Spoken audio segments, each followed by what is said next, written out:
salah satu anugerah yang Allah berikan kepadanya adalah ampunan dari dosa-dosa, selain mendapatkan cinta Allah subhanahu wa ta'ala. Kalau sudah dicintai, apapun yang dia inginkan akan diberikan oleh Allah, maka kemudian dia akan dijaga oleh Allah dari pengaruh-pengaruh setan. Saya ingin evaluasi setiap amalan kita pasca sholat ketika kita berzikir kepada Allah. Nanti kita lihat sejauh mana itu bisa mendekatkan diri kita dengan Allah subhanahu wa ta'ala. Apa amalan-amalan itu diantaranya? Satu, bacaan istighfar, sudah kita bahas ya, ditambah dengan doa Allahumma antas salam, di plus di hadisnya kan, ya Allahumma antas salam wa minkas salam tabarakta ya dzal jalali wal ikram, sudah saya bahas. Coba praktekkan lagi ya, sedikit kita evaluasi. Istighfar itu artinya minta ampun. Astagfirullah, ya Allah ampuni saya.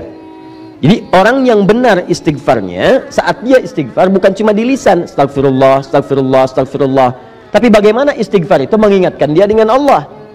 Bagaimana caranya? Istighfar artinya minta ampun. Orang minta ampun sadar akan dosa. Karena itu ketika Anda istighfar sambil merasakan dosa apa yang Anda perbuat sampai Anda beristighfar pada saat itu. Punya dosa apa? Pada orang tua, pada pasangan hidup, pada anak, pada tetangga, pada macam-macam, istighfar. Jadi begitu selesai istighfar, keadaan Anda dekat dengan Allah. Makanya orang yang rajin istighfar, salah satu anugerah yang Allah berikan kepadanya adalah ampunan dari dosa-dosa, selain mendapatkan cinta Allah subhanahu wa ta'ala.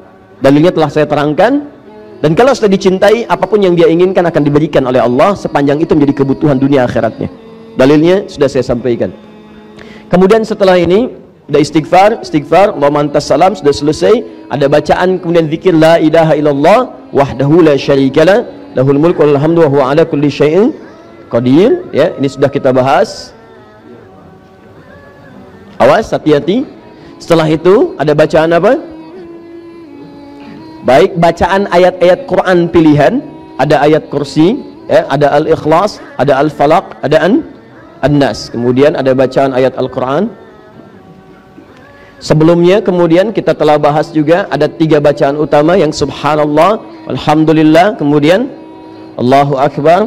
3 bacaan utama saya sudah terangkan. Ini untuk mengurutkan saja. Subhanallah, alhamdulillah, kemudian Allahu Akbar. Fokus sini ya Pak ya, Bu ya. Saya tidak mengajarkan untuk sekedar bacaan yang Anda bacakan. Kalau cuma demikian, Anda cukup lihat YouTube atau buka buku, Anda temukan. Yang saya ajarkan bagaimana cara bacanya. Apa itu subhanallah, apa itu alhamdulillah, apa itu Allahu Akbar, bagaimana cara mengamalkannya. Jadi begitu Anda lakukan, keadaan Anda setelah baca ini lebih dekat dengan Allah, itu ukurannya. Bukan cuma di lisan. Masih ingat keterangan saya tempo lalu? Orang yang baca subhanallah, subhanallah itu artinya menepikan segala hal yang tidak terkait dengan sifat dan keagungan Allah subhanahu wa ta'ala. Jadi kalau sudah subhanallah, Allah tidak akan disekutukan dengan apa-apa lagi. Sedang nonton, Allahu Akbar, TV ditinggalkan. Ada pekerjaan, Allahu Akbar, pekerjaan bisa ditunda, bukan yang sifatnya mendesak. Maka Anda tunda dulu, tunaikan sholat. Itu yang disebut dengan subhanallah. Ya, maaf, alhamdulillah, semua yang kita kerjakan bermanfaat. Pakaian bermanfaat, ya, kendaraan bermanfaat, rizki bermanfaat, tidak korupsi, tidak mencuri. Jadi kalau tiap hari Anda ucapkan alhamdulillah, alhamdulillah, tapi korupsi juga, mencuri juga, menipu juga, berselisih juga, pasti ada yang salah di situ. Pasti ada yang salah. Apalagi maaf ya, maaf sudah menipu, mencuri. Ya begitu kemudian ditanya, ayo bawa tasbih, subhanallah, subhanallah, pakai peci, mulai pakai kerudung gitu kan. Nah, pasti ada yang salah. Nah, kalau ini sudah selesai, termasuk nanti bacaan ayat kursi.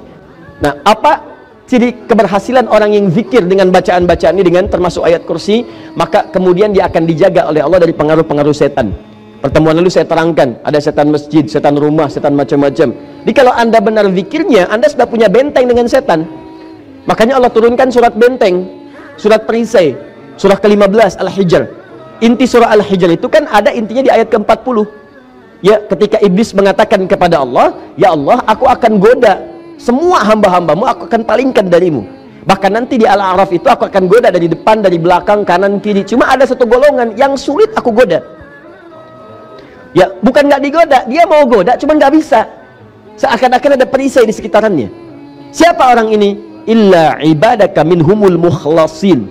Yaitu orang-orang yang punya sifat mukhlas, Orang mukhlas berjuang untuk mukhlas. Perjuangannya disebut dengan mukhlis. Sifatnya disebut dengan ikhlas. Maka turun surah Al-Ikhlas. Qul huwallahu ahad. Menepikan dari iblis. Qul a'udzu birabbil falaq. Qul a'udzu birabbin nas. Puncaknya kemudian ayat kursi. Jadi kalau orang mengamalkan ayat-ayat ini dengan perilaku yang disebutkan dalam ayatnya, kerjakan ini, jauhi ini, maka Allah akan bentengi dia dari setan. Begitu setan akan menggoda, nggak tembus. Bukan nggak digoda, karena setiap orang hidup nggak akan lepas dari godaan setan. Cuman dia paham, begitu mau sholat muncul godaan, tunda dulu sebentar, toh belum qomat.